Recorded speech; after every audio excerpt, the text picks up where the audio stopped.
Natanong ko itong anak ni Boss Ramon, mga boss, itong panganay niya, kung nasaan yung mama nila.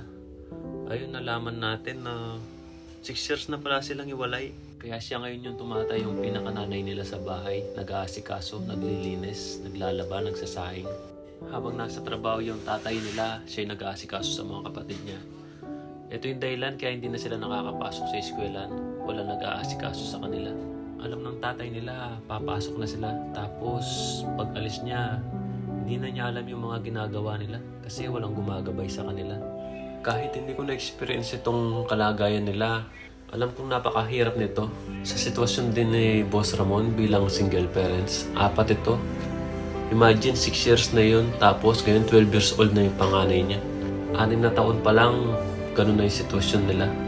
Tapos yung mga kapatid niyang maliliit, halos kakalakad lang siguro nung panahon na yun. Mula nung naghiwalay yung mga magulang